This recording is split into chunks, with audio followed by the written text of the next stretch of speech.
ng bayan, maasahan anumang panahon.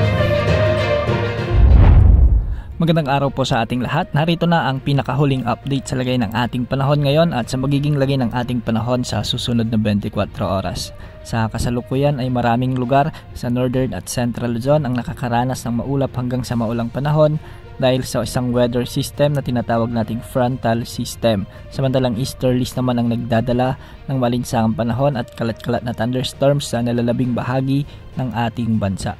Dahil nga sumiiral na frontal system, ito yung salubungan na malamig at mainit na angin ay asahan ang minsan ay malalakas na pagbuhos ng ulan sa may Ilocos Norte, Ilocos Sur, La Union, Pangasinan, Kalinga, Apayao, Abra, Benguet at Nueva Vizcaya. Ang mga lugar na ito ay posibleng makaranas ng mga biglang pagbaha o pagguho ng lupa, lalo na kung may mga umiiral na malalakas o minsan ay matitinding pag-ulan.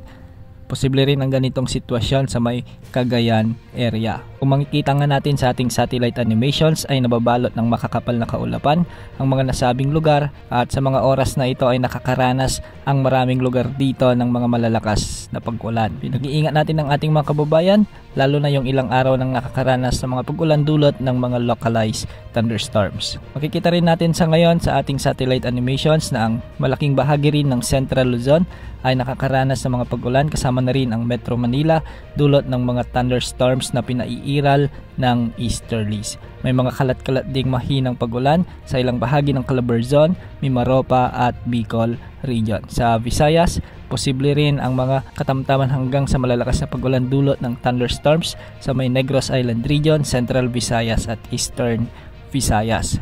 Samantalang sa Mindanao, ay makikita rin sa ating satellite na walang malawakang pag-ulan ngayon dulot ng thunderstorms, ngunit may mga kalat-kalat na pag-ulan sa ilang bahagi ng Zamboanga Peninsula, Sorsogon, Bangsamoro Region at Northern Mindanao. Magiging bagyang maulap hanggang sa maulap naman ang mga kalangitan sa nalalabing bahagi ng Mindanao at makakaranas ng mga scattered rains and thunderstorms. Sa kasalukuyan ay wala naman tayong namomonitor na LPA o bagyo na posibleng makapekto sa ating kalupaan sa susunod na 3 hanggang 5 araw. Wala ring nakataas na gale warning sa anumang bahagi o anumang baybayin ng ating bansa.